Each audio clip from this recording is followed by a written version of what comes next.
In this video I'm going to try to manage the adding a fraction routine, and to do that I need to know the rules for adding two fractions together. I don't want to perform too much work on it, I want it straightforward. So let's get the Python editor up again. I'm only using this to actually write things out. Let's take a look at this. If I had two fractions, a over b, and I want to add that to c over d, the rule for doing that is cross multiplying. So I would multiply the a and the d together and add that to the c and the b. So I would end up with the rule a times d plus b times c. It doesn't matter, we can have that c times b or d times a, it really doesn't matter. So that would be my numerator. The denominator is straightforward, it is just b, the denominator of the first one, multiplied by the denominator of the second one. So that would give me b times d being the denominator of the resulting fraction.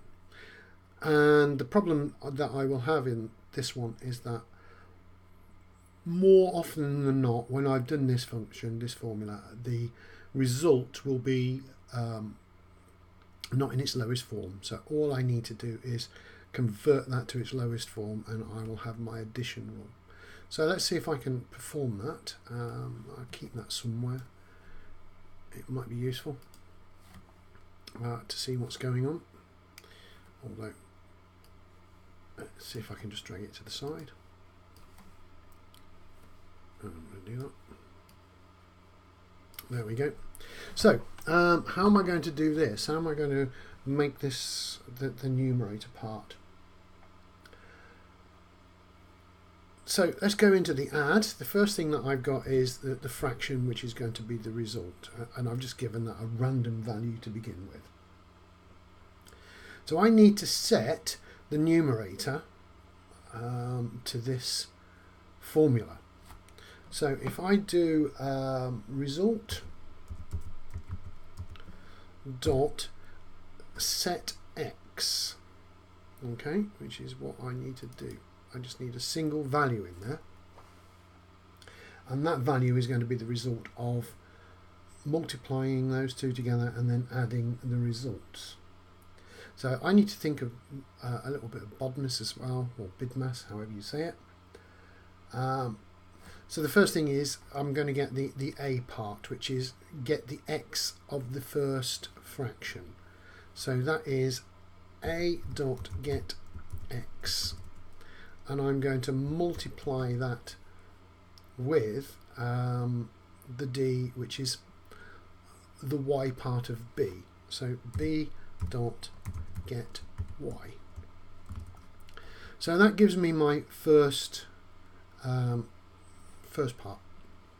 What I need to do is put that in parentheses because I need that to operate first.